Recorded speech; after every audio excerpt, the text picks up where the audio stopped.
Hello, thank you for joining us. I'm Marshall Smith from the Kenosha Writers Guild. To date, the Kenosha Writers Guild has produced 8 YouTube videos of local writers reading their work, which you can view by searching Kenosha Writers Guild on YouTube. Excuse me. Now KWG is going to bring you a series of readings with a theme. Today's theme is work. We have asked several published writers to read. They are Bob Katzman, Dave Gourdoux, Joe Engel, and myself.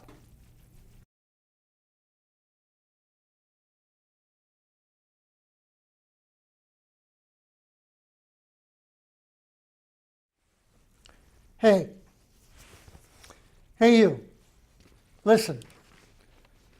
I'm here to read something about working truck drivers. I've only got 5 minutes, so pay attention. My name is Katzman, Robert M. Story's called Terminal Cafe, Coffin Nails and Hot Coffee. That's not right. It's called Coffin Nails and Hot Java. Better, you don't have to like it. So, 1 second.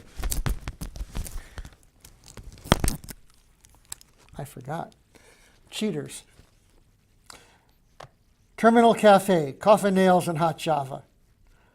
Amarillo Diner, solitary truck stop. A ragged, rusty sign with every other letter blackened, broken, and dead, like missing neon teeth. Big nation, small diner, regular crowd. Lazy smoke drifting sideways out of a pipe, poking through an ancient corrugated tin roof. Trucks pointing east and west, both sides of the blacktop, coming from and going to 100 miles of nothing. Hairy black tarantulas crawling across the molten blacktop, bleached cow skulls casually resting on the side of the road. Hot Sirocco wind blowing past a sagebrush canteen. The men drift in, seeking shelter and coffee. Dottie and Carl, one cooks, one serves, a hyphenated couple in an endless sentence, serving sullen men as day drifts into night. Cracked boots and big belt buckles, black leather wallets chained to thick leather belts, Marlboros and Camels, tucked into tight corners of parched, cracked lips. American truck drivers. Jeans sagging, they park themselves on spinning diner stools, flashing the hairy cracks in their ass for all to admire. Dottie brings coffee.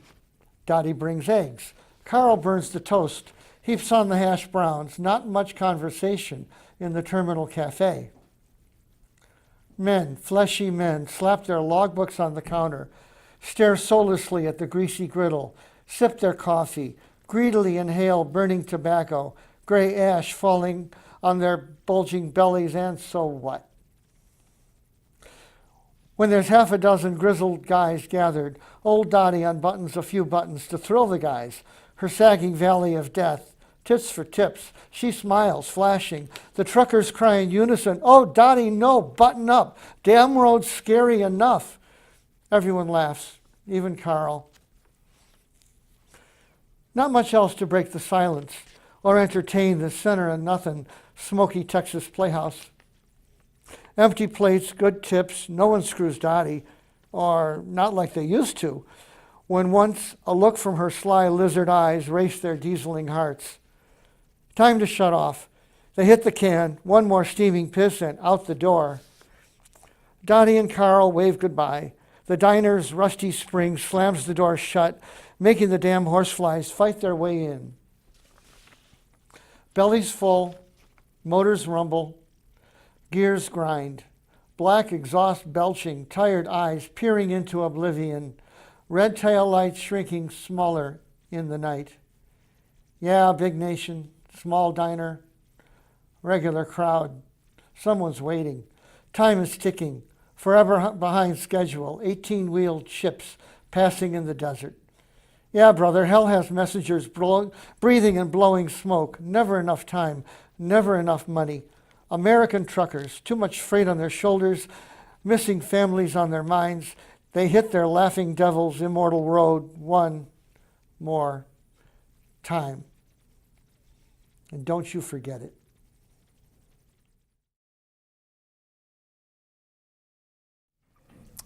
I'm Marshall Smith. My poem is The Surgeon. The surgeon. He walks through the doors in green scrubs and masked face, tan forearms dripping water from the scrub sink. Now the nurse holds out a sterile gown he dons, one arm at a time, in practiced ritual, sitting down by the patient's covered head, ready to perform his perfect magic. Life has become bigger than he ever imagined. These days, his schedule runs his life. Walking from the office, he hardly noticed the gentle rain or smelled its perfume in the wind. Sometimes he feels the snow falling inside him, and there are moments when he thinks, I would like to step out of my body onto an anonymous street and keep walking. Putting on his white surgeon gloves, he looks all around the bright room for something out of place, something wrong, and finding it, his eyebrows lift upward like batons, pleased to know, should the surgery go tragically wrong, and so much can go wrong, it will not be ingloriously his mistake.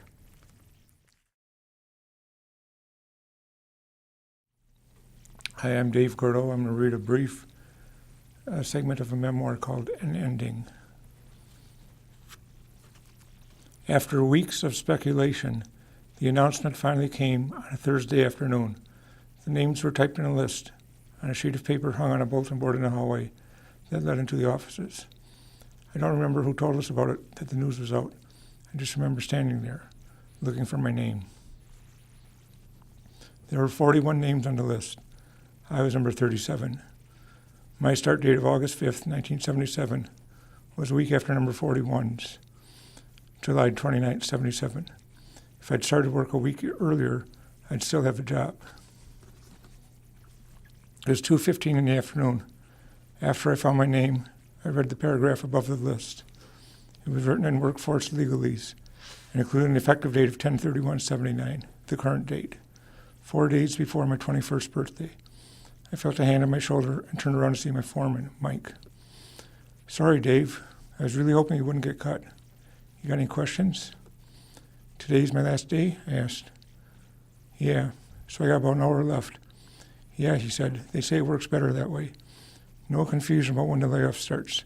Better to make a clean cut of things. At least that's the theory. I walked back to the cleaning and assembly room and took my working spot alongside Lou Reed. Are you okay? He asked. The news about who was and wasn't on the list was spreading like wildfire. Yeah, I'm fine, I said, taking the aluminum spacers Lou had just filled with silicate and snapping them together into wobbly rectangles. The truth was that I was numb, still trying to absorb the fact that I was losing my job. Conrad and Jack and Jeff spent the better part of the remaining hour trying to buck me up, telling me I'd be able to sleep late in the morning, and that once I got signed up for unemployment, I'd be okay, and I'd be free to go hunting every day. Conrad said they'd probably be calling me back in about 3 months. I smiled and said that's all true, and that I'll be thinking of them when I roll over in bed and go back to sleep tomorrow morning. I couldn't tell them what I was really thinking. I couldn't tell them that I knew with certainty I'd never enter the window factory again. I couldn't tell them what they meant to me, and that without my job to go to, without them, the days were going to be as long and empty and lonely as the nights. I was trying hard to commit their faces to memory, etch them in my mind, knowing that I'd never see them again. Lou, 45 years old and baby-faced, roly-poly with a soft middle, and his olive green work shirt and trousers, and a ridiculous fishing cap covering his bald head. Conrad with his snow-white hair and goatee. Jack, burly and broad-shouldered in his flannel, even at 60, his beard equal parts dark gray and pure white. Jeff, my age, with his thick brown hair cut like a salad bowl, had been placed on his head. The last hour went by quick and easy, with nobody doing much work. Roger and Louie came in and joined the festivities, all of us telling stories and ripping on each other like only a bunch of guys who'd spent the weekdays of the last 2 years together could. They had enough material on me and my attention-starved antics to fill more time than we had to kill. Then 3:30 came and we all walked out together like we did every day, punching the time clock on our way out the doors of the loading dock to the parking lot. I remember saying goodbye to the guys and waving to Wayne Cooper, an acquaintance from another department. I looked around and I realized that this, the factory and the guys I worked with, would continue, would still be here, only with somebody else doing my job, snapping together the aluminum frames. Who, I couldn't even guess. I just knew it wouldn't be me anymore.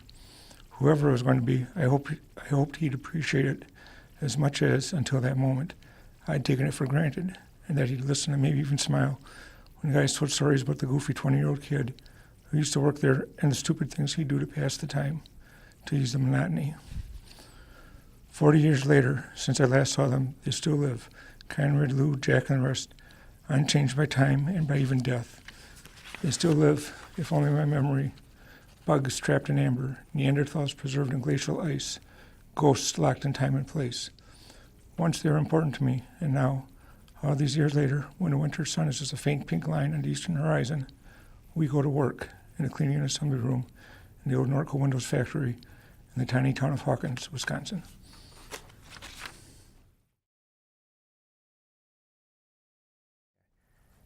I'm Joe Engel, and the poem I'm going to read today is A Good Start. It's Monday, rising like dough slowly in the odd heat thrown from close quarters on a factory floor. The workers have parked in the time before practical jokes, but none seem struck by the treason of sleep.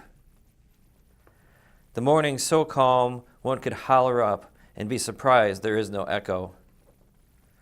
The bathrooms sing from the housekeeping of contractors who come before sunrise to scrub against the tide of scuffs our boot soles leave, with a squeak on their way back to work. But today, when Johnson sneezed, he covered his mouth. Then he washed his hands. And I wished, as I sat in this bathroom stall, that I knew enough origami to fold my newspaper into an egret. My own offer of something the next occupant has never seen before.